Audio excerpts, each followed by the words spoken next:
Hello, hello. My name is Nancy Mello, and I am the Creature Preacher. I'm an animal communicator, which means people come to me because they're looking for a lost pet, they want to resolve an issue with their current animal, if they have some emotional loose ends with an animal that's passed, or maybe an animal in their life is causing strife with a significant other or their child, or they just want to have a better understanding of animals as a whole. Here's how I work. All I need is a photo of the animal's eyes. You know how they say eyes are the window to the soul? Well, that's exactly how I work. I receive information directly from their eyes. That's how I hear them. And I don't know anything about them or their human before the reading starts. I don't bullshit. Period. End stop. I tell you what I hear, but hopefully in a loving and comforting way. I got into this work because I was at a low point in my life, and I realized that if I could help one person or one pet, then I had done my job, then I had served my purpose, and that's why I want to talk to you. On the show, I'm going to talk to people just like you, pet owners, animal lovers, and anyone trying to get in their animal's mind or curious about animals as a whole. And I'm going to tell you what your animal has been trying to say.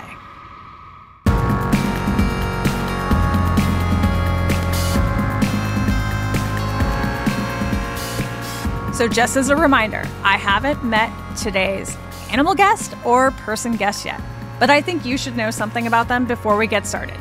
So my producers spoke to them beforehand. I'm going to duck out for a second and let you listen. And when I come back, I'll do what I do, and you can come along.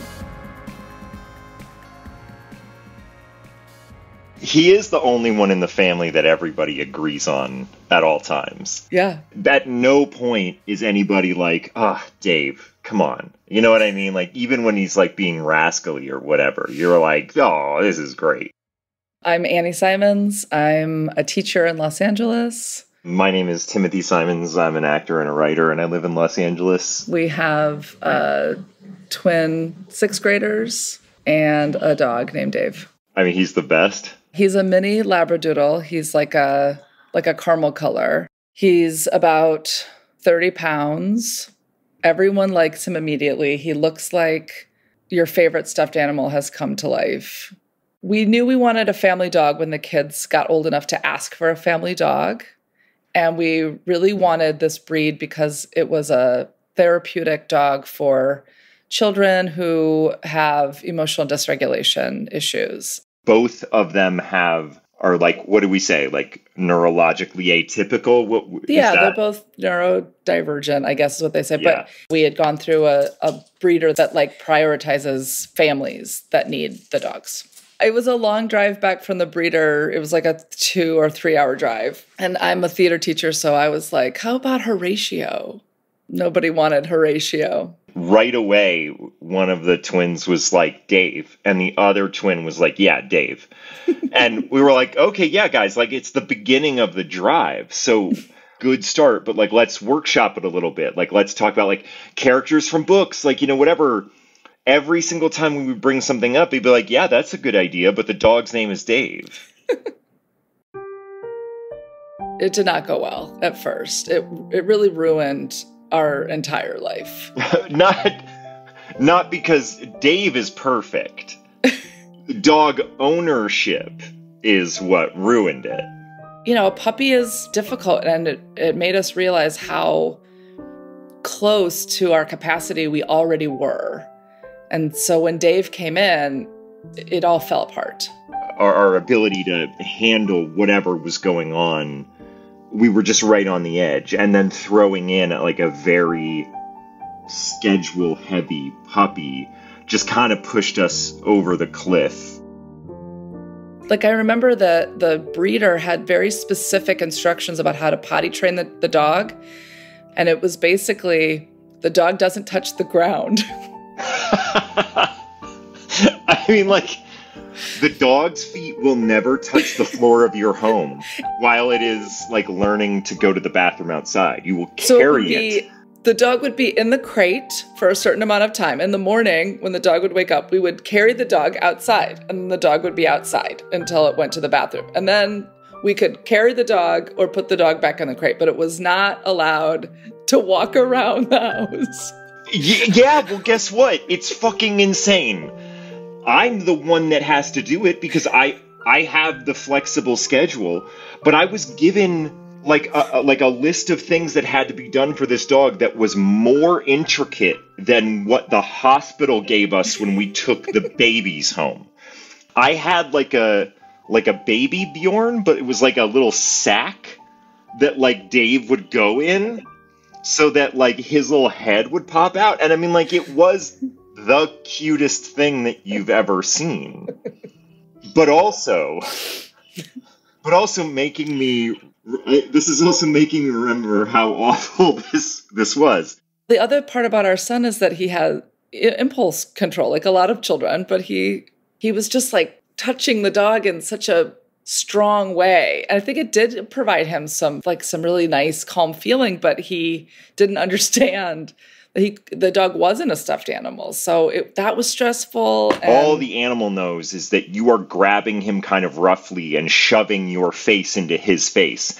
And all that communicates to an animal is that this person is a threat. You know what I mean? Now that both our kid and the dog are older, that relationship has really gotten better. Like, our kid's anxiety is really relieved just by hanging out with Dave. Dave really just seems to understand that this kid needs him. And it's kind of neat.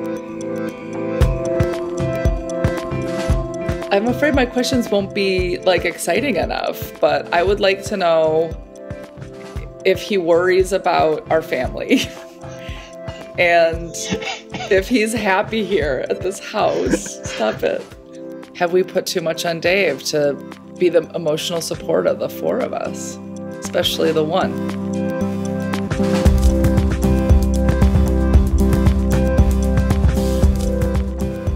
So my name's Nancy, you're Annie, and Timothy. Do you go by Timothy or Tim?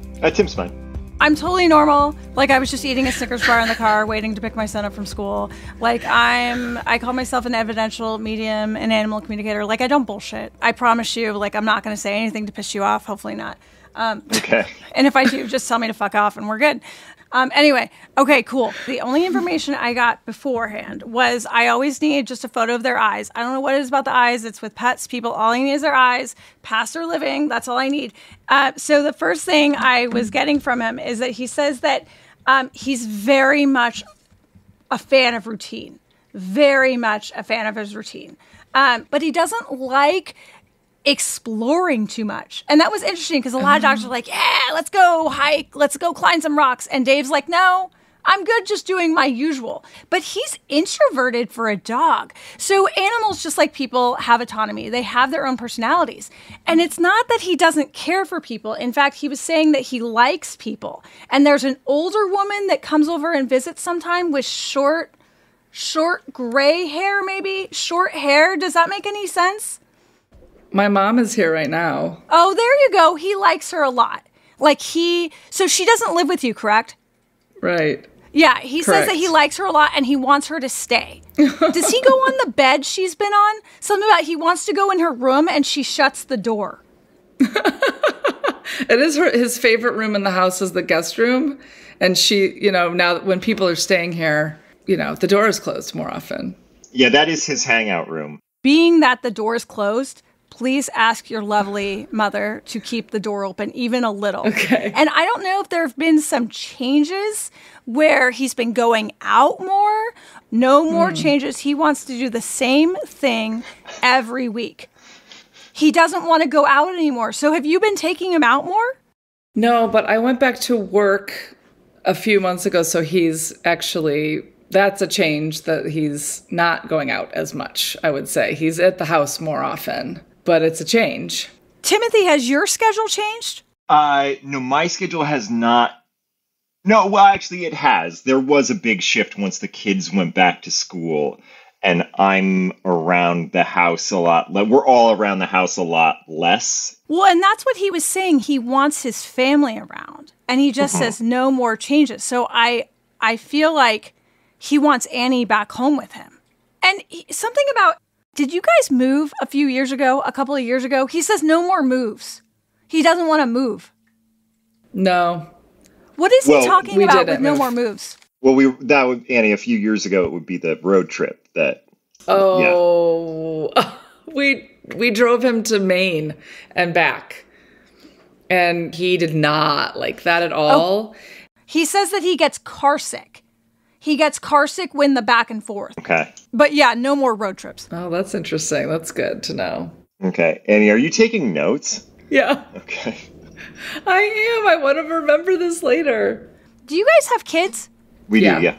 2? Yes. Is the boy older? He's taller. They're twins. Okay, that makes sense. He says he likes to eat off the boy's plate.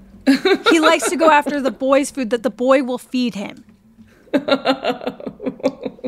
And the boy in him, he keeps calling him the boy. The boy has a special relationship with him, but I think it's because he feeds him. They have a special relationship. Yeah, they do. He can have some sad feelings, and Dave seems to know when people are having sad feelings. So he kind of gives him more attention. I think how old is your son? 12. I think the challenge is the words still aren't coming for him. The son, not the dog. He feels more than most. He's sensitive and he feels overwhelmed, and it kind of gets, and it builds and it builds. And I feel like sometimes I just hear he can pet me, he can pet me, he can pet me, that it's okay to pet me. And almost you can encourage him to pet him to kind of help calm him down. Because Dave says, I take care of him. He does. Our son does need, that's one of the things that calms him down, he says, is to pet the dog. So that's pretty cool. Is your son also having a harder time sleeping? Something about that Dave hears him at night. He hears him at night moving around, or maybe a hard time settling. Yeah, that's probably very true. He has a metal loft bed, so you can hear it when he's trying to settle down. And I just hear Dave say, I make it okay. I make it okay. Oh my gosh. And that he gets, I don't know if your son stayed, and this might be another change that he was talking about. I don't know if your son stayed home from school recently, or if there are a couple of days where your son's schedule changed, but something about he was worried about him. And I don't know if he was in bed for a bit. Well, he's home today in bed. And I think the routine for our son, not having a routine is hard for him. And so he was just kind of very dysregulated and having a kind of a meltdown. He went to bed, kind of cried himself to sleep. So maybe he's talking about just now. Animals absolutely understand, and it's a really beautiful thing to watch. When kids grow up with pets, they seem to understand that those preteen, teen ages are a lot of big emotions. And so it sounds like that's what he was talking about today, which is he's still in bed, it's changed, the routine has changed, and he's going, I want to help. And the one thing I would suggest that would help you, both as parents and anyone that's listening, honestly, with children that are sensitive, that are intuitive, that have all these big feelings, really encourage them to pet the animals, to be gentle with the animals, talk to them. And it's ironic, actually, that Dave is very routine-based, right? If Dave were a person, he would be a little neurodivergent, maybe a little, again, type A. And it sounds like your son is a little type A as well. Like your son wants things a certain way. Mm-hmm. Yeah. So it's interesting that the dog and the boy are similar in that regard as well. And that's perhaps why Dave relates to your son. That's really cool. After the break, I'll ask Dave if he's happy.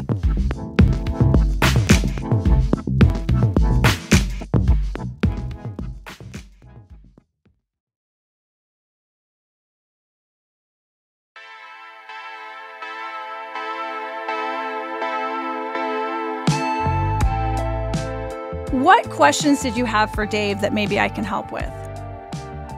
Is it too much that we're all kind of using Dave as our collective emotional support animal? Like, is he happy? Does he have what he needs? Like that kind of thing. I think he is very happy. I think that the main thing, Dave is a helper. Dave wants to help. So when I work with service animals, either emotional support animals, ESAs, or service animals, the first thing I always ask is, do you want to do this? And to be honest, I've never heard a no as of yet. So when I ask Dave, do you want to help your son? Do you want to help? It's an automatic yes, because for Dave, because he is kind of that type A personality, he wants a job. So Dave feels very important helping everyone and helping everyone in different areas. So for both of you guys, I think, for you in particular, Annie, I think he gives you that company and that emotional support. When you've had a hard day and you're just, oh, whoa, kids and husband and life. And he just kind of nuzzles in and he kind of nudges you, right, with his nose to try and give you that comfort. Yeah, he nudges me with his nose. He does. And he'll kind of get closer. And what I would encourage you to do with Dave, Annie, is invite him, because he does wait for that invitation at times. He'll kind of stand there and stare at you. And you're just like, what? Invite him up. Timothy, why is that funny? Oh, just because there are a lot of times during the day where Dave will stand there and stare at you. I think he's honestly waiting for that invitation to jump up or to be next to you or to help in a way. And I would just encourage you to invite him more. Okay. Timothy, I would encourage you to interact with Dave a little bit more, and you want to play with him when you get home. That's how he kind of helps you, is he kind of takes you out of whatever zone you were in on the drive or whatever you were doing before. Dave kind of reminds you about family. So with Dave, what you want to do is, eye contact is great, but really get down, play with him. He loves his belly rubbed. Or do you kind of roll him over a little bit? Like you kind of mess with his belly? I do pick him up and hold him like a baby and scratch his belly a lot. And he loves that. That's your thing. So I would encourage you to continue to do that, but just make a little bit of eye contact, because now you understand, okay, not only does he enjoy this, but he gets it. That he understands this is how he's helping you. Okay. Oh, that's nice. Was there anything else you could think of that might help? We have neighbors. There are dogs on all sides of our yard on the other side of a fence, and he doesn't like being out like on the other side of a fence from a dog. He barks a lot. One side, the dog just passed away, and he's still looking for him. So that's been making me a little sad. So with the dog that passed, he does understand that he's passed, but he smells him still. So that's why I feel like he kind of paces right there. He's still smelling him. Yeah. I'm just asking, is it a white dog on the other side of the fence? Yeah, it's a white dog. And that's the one that's still living, correct? No, that's the one that passed. That's the one that passed. So it's the white dog. And the white dog was a little bit fluffy, little fluffy face. It was like a Shiba husky. Or it was a husky. Yeah, Shiba or husky. Okay, there you go. So that was sweet puppy. I know. For what it's worth, I think the dog was pretty nice. I mean, I think their relationship was a nice dog. Yeah. It was like the neighbors that you yell at each other in the morning. Or one of my favorite scenes is Coming to America, and he goes, "Good morning, F you too." That's kind of what the dogs were saying to each other. Right. Is the other dog tricolored? There are a couple of colors, and there's two dogs that are the same breed. They're show dogs. He just says, "I don't like it." And they don't do anything. He said they just stand there. He says so according to Dave, they go right to where... Yeah, they don't bark back. They just stand there. They don't bark back. Yeah, they just stand there. He says they don't do anything. And at least the husky would, it was F you back, and that was their relationship. These dogs don't do anything. So he's like, what the hell? Exactly. That's what you want. That's what he wants back. Before I forget, he says, don't call me the nickname. Dave Maid, Dave the Maid, Dave Spade, something about don't call me the nicknames. I don't like it. Dave the dog? No. He does not like it. That was a very strong reaction. Okay. He says, I'm just Dave. Okay. One of our kids calls him Davy Wavy Bowtie Boy. Okay, yeah, no. But he says, I don't like those names. I'm Dave. Okay. Okay. Very serious. I'm Dave. And he also says, don't pick at my paws. Does he get like stuff like crap I was in his just paws? picking at his paws just now. I'm doing it right now. Maybe I should do this for a living. I'll think about it. Maybe we'll just do this show. I'm doing it on Lark. I told you it was my first time doing it. Thank you, Tim, for laughing at me. I appreciate one. I like that. It's I okay. like that I'm not joke. that funny. Not that funny. No, but yeah. So clearly, it's right now. Just like get that boy out of bed and don't pick at my paws. It was wonderful talking to you and Dave. Dave is saying it's time to go as well. Dave is like, all right, lady, I've given you my time. I'm out of here. But please keep me updated on how Dave and your family is doing. Thank you so much, Nancy. Thank you so much.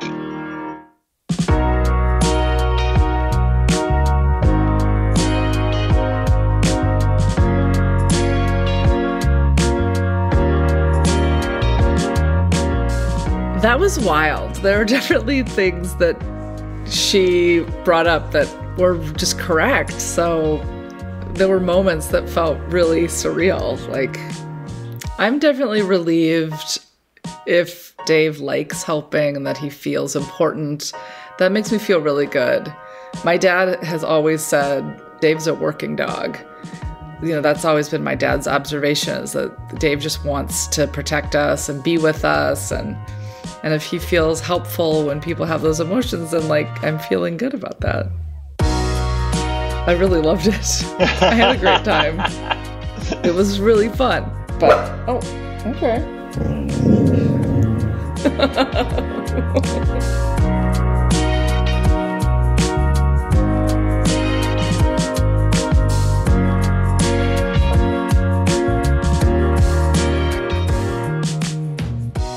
Creature Preacher with Nancy Mello is produced by Rococo Punch. Our producers are Catherine Fetalosa, Emily Foreman, and Andrea Aswahe, with help from James Trout. How appropriate is that? Social video by Lauren Wyan. For more details on the series, go to creaturepreacherpod.com. You can reach out via email too. Podcast me at rococopunch.com. The show was launched with the help of some of the best in the business, and it wouldn't have happened without them. Thanks to Christine Ragassa, Brian Barletta, the teams at Audely, Tink Media, Adonde Media, Zeitler Design, and Sounds Profitable. If you want to support the show and wear the coolest freaking merchandise ever, check out our Creature Preacher store at creaturepreacherpod.com, created by Go-To-Market, the best folks in all of merchandising land. If you want to see behind-the-scenes video and me dancing with some cats, you can follow me on Instagram at Nancy Mello Official or on TikTok at nancy.mello. Thanks for listening.